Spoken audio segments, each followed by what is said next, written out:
नमस्कार, मैं प्रियंका और आप देख रहे हैं इंडिया पब्लिक खबर।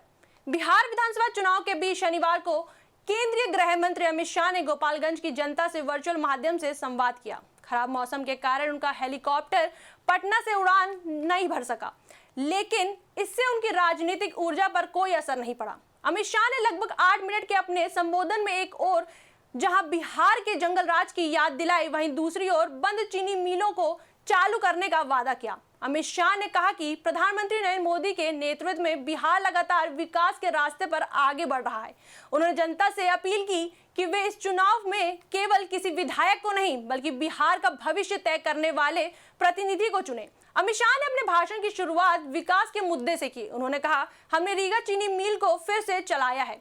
आने वाले समय में बिहार की एक एक बंद पड़ी मिल को चालू किया जाएगा। ये सिर्फ उद्योग नहीं बल्कि बिहार की अर्थव्यवस्था और किसानों की उम्मीदों का इंजन है। इसके बाद अमित शाह ने बिहार के पुराने दौर की याद दिलाते हुए कहा कि जनता को ये नहीं भूलना चाहिए कि कभी इसी धरती पर जंगल राज का अंधकार छाया हुआ था। उन्होंने कहा, साधु यादव के कारनामे गोपालगंज वालों से ज्यादा कौन जानता है। उसी दौर में बथानी टोला, सोनारी, शंकर बीघा जैसे नरसंहार हुए थे। बिहार की धरती को खून से रंगा गया था। ऐसे 34 नरसंहार हुए थे जिसने समाज को दहला दिया था। इसके बाद उन्होंने लालू राबड़ी शासन के बारे में कहा कि लालू राबड़ी शासन के दौरान लूट, हत्या और अपहरण जैसे अपराधों ने राज्य की छवि को बर्बाद कर दिया था। उन्होंने जनता से पूछा, क्या बिहार फिर उसी दिशा में जाएगा या विकास के रास्ते पर आगे बढ़ेगा।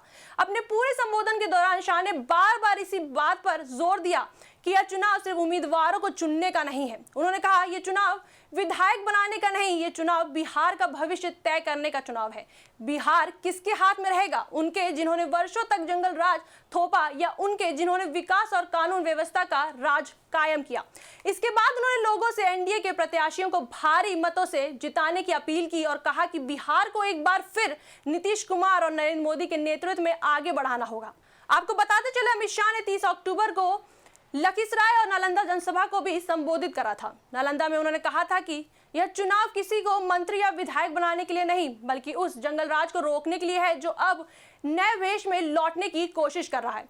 इसके आगे उन्होंने कहा था कि लालू राबड़ी शासन में 38 नरसंहार हुए थे और नालंदा सहित पूरे बिहार में आतंक और भय का माहौल था।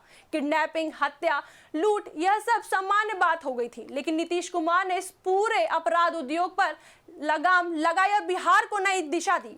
वहीं लखीसराय में उन्होंने डिप्टी सीएम विजय सिन्हा के समर्थन में कहा था कि लखीसराय के लोग विजय सिन्हा को जिताएं ताकि बिहार का विकास अविरल रहे।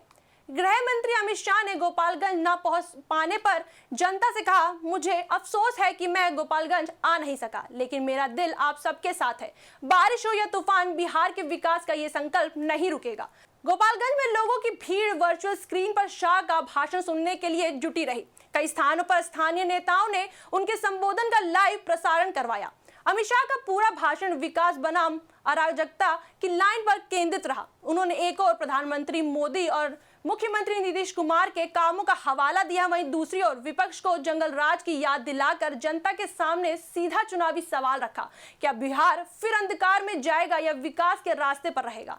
शाह का यह वर्चुअल संदेश स्पष्ट संकेत देता है कि एनडीए इस बार फिर कानून व्यवस्था और विकास को केंद्र में रखकर चुनावी रण में उतर रही है, जबकि विपक्ष को जंगल राज की वापसी के प्रतीक के रूप में पेश किया जा रहा है। अमित शाह का गोपालगंज संबोधन भले ही 8 मिनट का छोटा भाषण रहा, लेकिन उसमें बिहार की राजनीति के 2 सबसे अहम मुद्दे जंगल राज और विकास दोनों ही गूंजते रहे। उन्होंने एक और अतीत की भयावहता की याद दिलाई, वहीं दूसरी ओर उद्योग, किसानों और युवाओं के लिए नई संभावनाओं की तस्वीर पेश की। गोपालगंज की जनता के लिए उनका ये वादा बंद चीनी मिल फिर से चलेगी केवल एक चुनावी घोषणा नहीं बल्कि बिहार की आर्थिक धड़कन को फिर से जीवित करने का संकल्प था। और इस वर्चुअल सभा से अमित शाह ने यह भी दिखा दिया है कि चाहे मौसम जैसा भी हो, राजनीति और जनसंवाद के रास्ते पर उनकी उड़ान कभी नहीं रुकेगी। इस पर आपकी क्या राय है, हमें कमेंट सेक्शन में जरूर बताएं। वीडियो को लाइक करें, शेयर करें और हमारे चैनल को सब्सक्राइब करें।